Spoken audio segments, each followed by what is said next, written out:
یوم آزادی کو لاہب اللعب کے طور پر مناتے ہیں.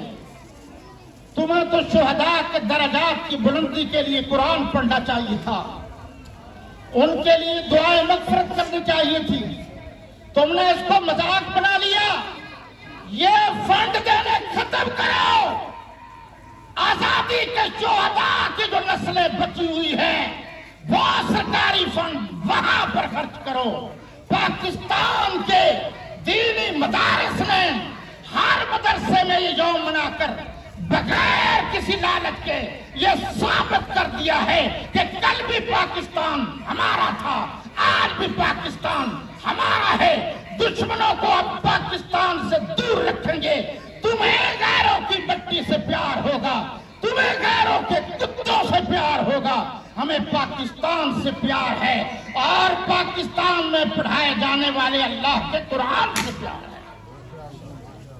اور ہم آخری بات، لوگوں کو خیال ہوتا ہے ہم میں سے کوئی مولوی بھاگا ہے جس کی قبر پاکستان میں نہ ہو، غیر پاکستان میں ہو. تمہیں تھپنے کی ضرورت ہے، تم کانے ہو. ہم جن اسلاف کے پیروکار ہیں ان میں سے کوئی ایسا نہیں جس پر کسی چیز کا کوئی آبجیکشن ہو. ہم سمجھتے ہیں یہ ملک ہمارا ہے، پاکستان ہمارا ہے. پاکستان کی تعمیر و ترقی میں ہم سب سے آگے بڑھیں گے. پاکستان کی تعمیر کا دار و مدار قرآن کے نظام پر ہے. قرآن کا نظام، قرآن کا پروگرام، قرآن کا مشن، قرآن کا کاز. یاد رکھنا یہ غلامی کی زنجیریں توڑتا ہے. ہمارے مدرسے میں جب قرآن پڑھایا جاتا ہے تو پہلے دینی غلامی کی زنجیریں توڑ دی جاتی ہیں کہ اب اعلیٰ و بالا و عرفہ ہوگا تو صرف اور صرف اللہ کا قرآن ہوگا.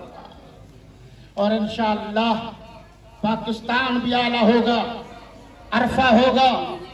اس اور ان مدارس کا خیال کیجئے. حکومت فنڈ نہیں دیتی، جو کچھ کرتی ہے ہمارے ساتھ وہ اس کے علاوہ کچھ نہیں کہہ سکتا کہ آپ بھی ذرا مولوی بن کر دیکھ لیجئے. یہ مذہبی آپ خود چک لیجئے اور مولوی بھی پھر میری طرح بننا. مڑ والے ہاتھ جڑنے والے مولویوں کی ہمیں ضرورت نہیں ہے. ہم مجاہدین کے وارث ہیں. یہ ملک ہمارا ہے. ہم اس کی تعمیر میں، ترقی میں سب سے آگے ہوں گے. آپ ہمیں ووٹ دیجئے.